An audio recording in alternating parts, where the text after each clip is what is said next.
Tala falava, I le amatanga whaile nei vai aso, o tātou tala fou, mo le nei Aso Gafua. O le aso whaile le vai asina te aneina whaile whaunga tele ala investea o Samoa le papai ngala. Ia I lātou o whaamanu e ina I whailonga tau aloa. E whaasi lau walis fulu lau whaingo I lātou na whao I lea whaunga. Na mai tau ina le to o tele o ainga o bōma e māsani, na moli mau ina le a fo I whaamoe moe tāua. E pēna sila fiai, o le whaunga le investea e whao ai nisi o lau whaingaluenga ma tangata mo le lunga le malo, e sa I le nisi o whailonga tikeli, e pēla postgraduate po le masters. E ese whailangone na wa ai le aso le loi mata malingi o mātua, ina wa e malamanu ieto ma whainga alo ma whanau, na wha ui lea whaunga tele, ai le investea le papai ngala. Inisi o tala. Na mawala wanu e whaatala noa il taita I whono le whaatua tua I lea tua Samoa o tasi, le a fionga la auli le watia Schmidt. E whaapea le eisi ai al taita I le tua ngai li sunga tukil e pātakta sa I le lema li le ngaui. E whaapea te tau na whaia se whaale leinga le vaianga whaapawhai le fast. Ma le fionga te maite I palemia. Ma lango le whainga malo. Oi ai nei. E le ai ma se fe au atu la epa. E fai mai ai a mātou po le ale mātou me fai. Mātou te tū la ia o a I la tau nei tau a vel malo. E le o sao. A le ufsau no atu ia le.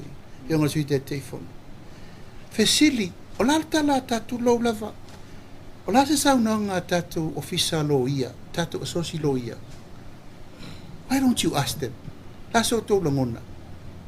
La sa tatu ba i tu lau lava inisi fo I o whamasino o tatu watanu. Ai fa na fa pena atu. O tato wo pe la tala na vai atu. O tato wo lava o le mea lava ua iai. Sau no tila epa, e tau na nga ila aulim lana vainga. E toe whatu ese lea whiunga te maite I palemia, ma whaau au le whainga malo. O iei nei. I le vai aso lava na te aneina whasilingi a ila auli. Pe aulo na whina ngala le manato le taita I o le tuanga e whaapea. E te tau na whaamawai e le talio na molianga. E peo le whaiunga na whai le sa ave minista o pisinisi ala manuia malipa. Le a whiunga whale mawaenga titi mai atafua. Pei ta isau noa la auli. E ese molianga le a whiunga le minista. Ma molianga o lo atua I ai o ia. O le molianga o le whiunga le li minista. Ma lo molianga. E ese mau me lua. O no tūlanga le nei lau lea whaawasenga ina. O le tūlanga le a whianga o au. E leo ni mea ua tutupu pe uwha maonia. O lo whaatali tua inga tū ngā. O te musu e whaatse tala ranga leo i lunga o whamsinonga ni tau. A leo te I lole. O mea lea ngai mai e te au. E leo ni mea ne lei. O ni mea a fia ilo o langa wha porkiki.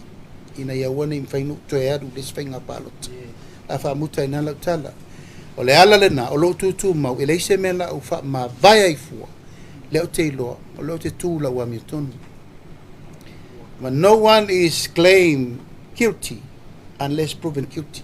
Le taita I whono le whaatua tua I le atua Samoa o tasi, le a whiunga la auli le watia Schmidt. Ua whaatua ese le pūlenga le malai wa alele mtanga le wenga o whaamasinonga. E tu sai ma le mata upuna tūla I mai le malai wa alele, le ana sia keita avale, ai le I ulufale. O lea whai unga na whaia ono nisia whese ese a inga, na tūla I mai le malai wa alele. Pei tai wa toi tau fia nei siaki, o ne lea ise malianga na amatu le whaamasinonga, e whaatino ai, lea tūlanga. I tala muri, wa te tala alo I alo fisa fōle pūlenga o loa au ina atu I whafua Samoa, po le Samoa Export Authority. Sau no whapitoa lea whiunga te maite I palemia fia mea Naomi Mataafa, e le ngati te tala alo I o lea whale fau, whaapea lea mana I eino fōwhanga au tasi alon mamau le pūlenga, molona loa I 5 tausanga, whaale tupe. O tātou tala fau nāma le nei Aso Gafua, mani e tele la matanga le nei vai aso, tō wha soifua.